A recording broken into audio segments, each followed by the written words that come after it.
Hello everyone, আসসালামু আলাইকুম। কেমন আছেন আমার প্রিয় মিষ্টি আপু ভাইয়েরা? আশা করি আল্লাহ তাআলার অশেষ রহমতেও আপনারা সবাই ভালো ও সুস্থ আছেন। আমি নিজেও আলহামদুলিল্লাহ আল্লাহর অশেষ মেহেরবানিতে ভালো আছি। আপনাদের সকলকে হৃদয়ের গভীরতা থেকে স্বাগত জানাচ্ছি টুনাটুনির সংসার চ্যানেলের নতুন আরেকটি সুন্দর ও সাদামাটা লাইফস্টাইল ব্লগ ভিডিওতে।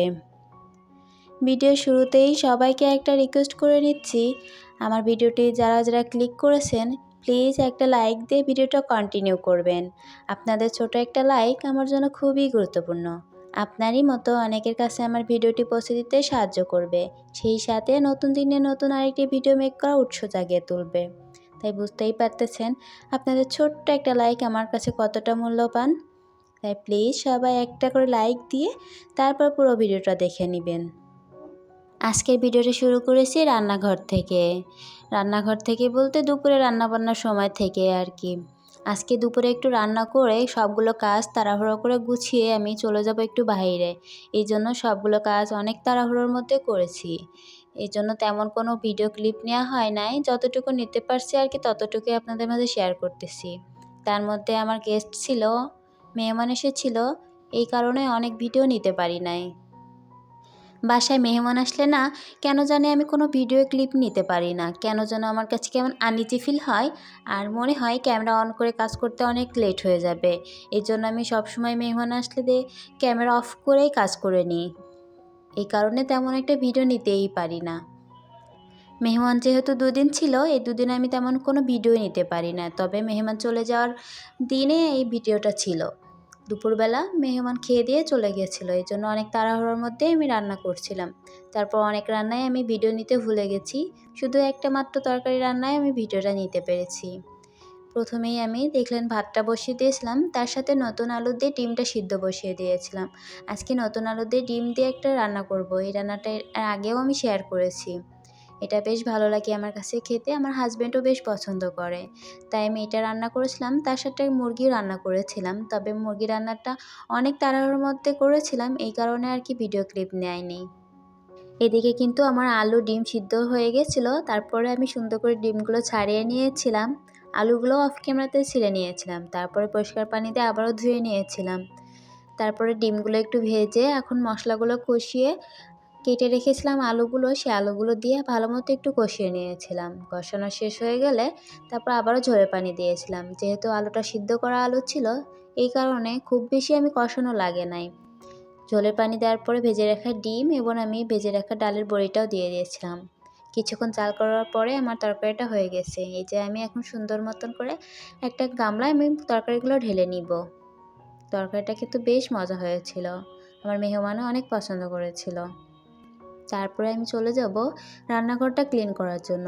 যেহেতু আজকে দুপুরবেলায় খাওয়া দাওয়া শেষ করে একটু বাইরে যাব, এই কারণে অনেক তাড়াহুড়োর মধ্যেই সব কাজ করছিলাম। রান্না শেষ করে আমি যে প্লেট বাটিগুলো ছিল সেগুলো কিন্তু অফ ক্যামেরাতে অনেক তাড়াহুড়োর মধ্যে পরিষ্কার করেছি। তারপরে ভাবলাম কিচেনটা একটু পরিষ্কার করব, ক্যামেরাটা একটু অন করি। তারপরে ক্যামেরাটা অন করে এই যে সুন্দর মতো আমি সব কিচেনটা পুরো পরিষ্কার করে নিব। যারা আমার চ্যানেলে নতুন, আজই আমার চ্যানেলটি ভিজিট করছেন, আপনাদের যদি লাইফস্টাইল ব্লগ ভিডিও দেখতে ভালো লাগে তাহলে চাইলে আপনি আমার চ্যানেলটি সাবস্ক্রাইব করে পাশে থেকে যেতে পারেন। সাবস্ক্রাইব করে পাশে থাকার বেল আইকনে অল অপশনটি বাজিয়ে রাখবেন, যাতে পরবর্তী কোনো ভিডিও দিলে আপনাদের কাছে নোটিফিকেশন পৌঁছে যায় এবং আপনারা সময় সুযোগ করে আমার ভিডিওটি দেখে নিতে পারেন। আর আমার ভিডিওর যদি কোনো অংশে কিংবা আমার কথা কাজের কোনো অংশে যদি একটু ভালো লেগে থাকে তাহলে কমেন্ট করে জানিয়ে যেতে পারেন। আপনার সুন্দর একটা মন্তব্য আমার কিন্তু পরবর্তী ভিডিও মেক করা অনেক অনুপ্রেরণা জাগায়। আর যদি আমার ভিডিওগুলো খুব বেশি ভালো লেগে যায় তাহলে ফ্রেন্ডস আর ফ্যামিলির মাঝে শেয়ার করে দিতে পারেন। আর আপনি যদি অলরেডি করে থাকেন তাহলে আপনাকে জানাই অসংখ্য অসংখ্য ধন্যবাদ। এদিকে কিন্তু আপনাদের সাথে কথা বলতে বলতে আমি পুরো কিচেনটাই ভালো মতো পরিষ্কার করে নিয়েছি। তারপরে কিচেনটা ঝাড়ু দিয়ে আমি একটু হাত দিয়ে কিচেনটা মুছে নিয়েছি। সব শেষে দুপুরবেলা খাওয়া দাওয়া শেষ করে আমরা চলে এসেছি কেনাকাটার উদ্দেশ্যে। চলে এসেছি চকবাজারে কিছু কেনাকাটা করার জন্য। আমরা কিন্তু প্রথমেই একটা কালারিং লাইটিং কিনেছিলাম, সেটা তখন আর ভিডিও ক্লিপ নেওয়া হয় নাই। তারপরে লাইটিংয়ের দোকানের পাশে থেকে কিছু ওয়ালমেট কিনেছিলাম, তখন আমি একটু ক্যামেরাটা বের করেছিলাম, তাই একটু নিতে পেরেছিলাম। তারপরে যখন অলমেটগুলো আমরা র্যাপিং করি তার পাশ থেকেই আমরা তো ওই লাইটিং কিনেছিলাম, ওই দোকানের একটু ভিডিও নিয়েছি। তারপরে চলে গিয়েছিলাম পর্দা কিনতে।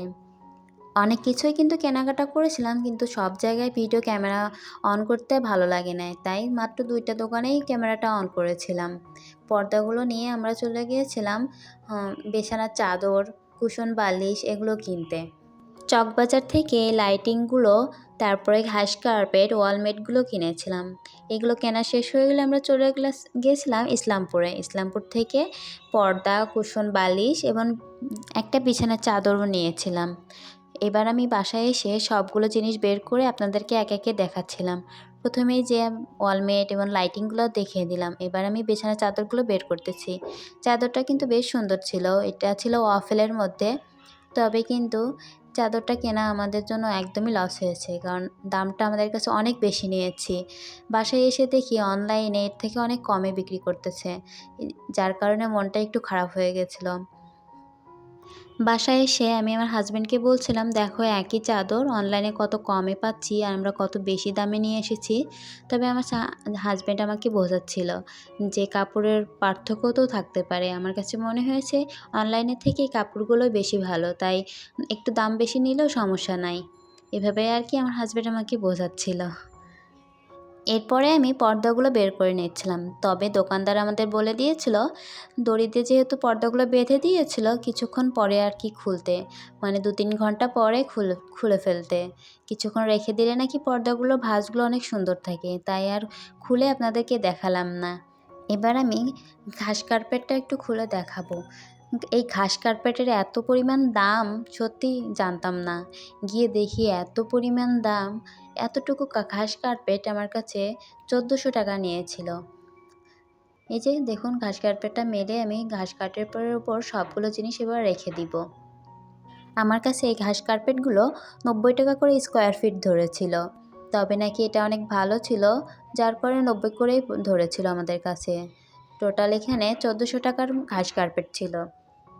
আমি কিন্তু এই জিনিসগুলো অনেক শখ করেই কিনেছি। আমার অনেক ইচ্ছা আছে আমি আমার বেলকনিটা অনেক সুন্দর করে একটু সাজাবো। তাই অনেক কষ্ট করে এই সবগুলো জিনিস কিনে নিয়ে এসেছি। এবার ইনশাআল্লাহ পরবর্তী ভিডিওতে আপনাদেরকে আমি সুন্দর করে দেখাবো আমার বেলকনিটা কীভাবে সাজিয়েছি। তবে অলরেডি আমি একটা শর্ট ভিডিও দিয়ে ফেলেছি, আপনারা হয়তো দেখতে পারবেন আমার শর্ট ভিডিওটা কীভাবে বেলকনিটা সাজিয়েছি। এই যে দেখুন এখানে আমি সবগুলো বের করে তারপর লাইটিং জ্বালিয়ে দিয়েছি। আমার এই শখের জিনিসগুলো আপনাদের মাঝে শেয়ার করতে করতে আজকের মতো এখানেই বিদায় নিচ্ছি। সবাই ভালো থাকবেন, সুস্থ থাকবেন। আল্লাহ হাফেজ। আসসালামু আলাইকুম।